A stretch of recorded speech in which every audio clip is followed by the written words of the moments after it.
श्रीराम समर्थ. सत्पुरुषाची लक्षणे. जो पुष्कळांना मनापासून आवडतो तो मनुष्य चांगला. असा मनुष्य अजरामर होतो. तो निस्वार्थीपणाने राहून मनावर संयम ठेवतो. स्वतःच्या स्वार्थासाठी दुसऱ्याला लुबाडण्याचा दुष्टपणा त्याच्याकडून कोणीच शक्य नाही. असा सत्पुरुष म्हाताऱ्याला म्हातारा, पुरुषाला पुरुष, बाईला बाई, मुलाला मुलासारखा दिसतो. म्हणजेच जो ज्याप्रमाणे असेल त्याप्रमाणे त्याचे त्याच्याशी वर्तन असते. असा मनुष्य कोणाविषयी काही निंदा किंवा स्तुती बोलत नाही. मान घ्यायला योग्य असूनही मानाची अपेक्षा तो करीत नाही.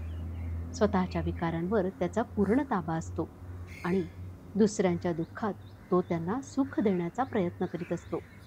तो सहज अवस्थेत असतो, म्हणजेच उपाधीमुळे बांधला जात नाही. असा योगी मनुष्य खरोखरच मुक्त समजावा.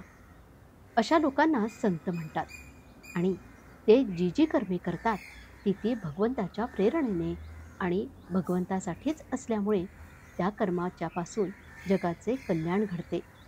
संतांच्या प्रत्येक कर्मामध्ये तुम्हाला प्रेम, दया, परोपकार, निस्वार्थीपणा आणि भगवंताची निष्ठा याच गोष्टी आढळून येतील.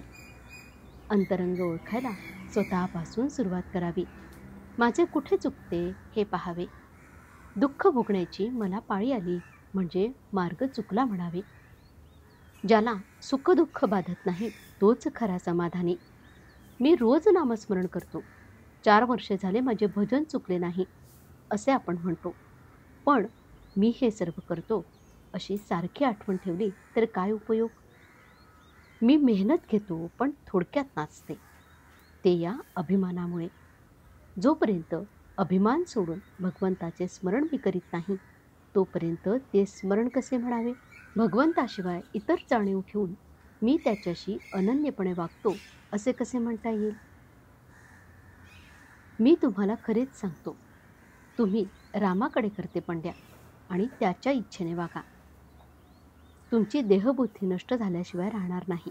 खुणेने जावे, संतांनी सांगितलेल्या मार्गाने जावे म्हणजे मार्ग सापडतो. खरी तळमळ लागली म्हणजे मार्ग दिसतो आणि खरी कळकळ असली म्हणजे त्यात प्रेम निर्माण होते. भगवंताने माझी आपत्ती दूर करावी हे म्हणणे वेडेपणाचेच आहे. संकटे आपत्ती आल्या म्हणून भगवंताला विसरणे हे केव्हाही योग्य नाही. देहबुद्धीचा नाश नामाच्या स्मरणात आहे खास.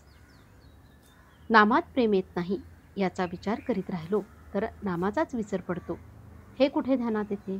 उगीच विचार करीत नाही बसू. समुद्र ओलांडून जाण्याकरिता रामाचे नाव घेऊन जी वीट ठेवली ती राहिली हे लक्षात ठेवा. आजचे बोधवचन. चमत्कार करणे हे संत लक्षण नव्हे. संत चमत्कार दाखवावा म्हणून चमत्कार करीत नाहीत. जानकी जीवन स्मरण. जय जय राम.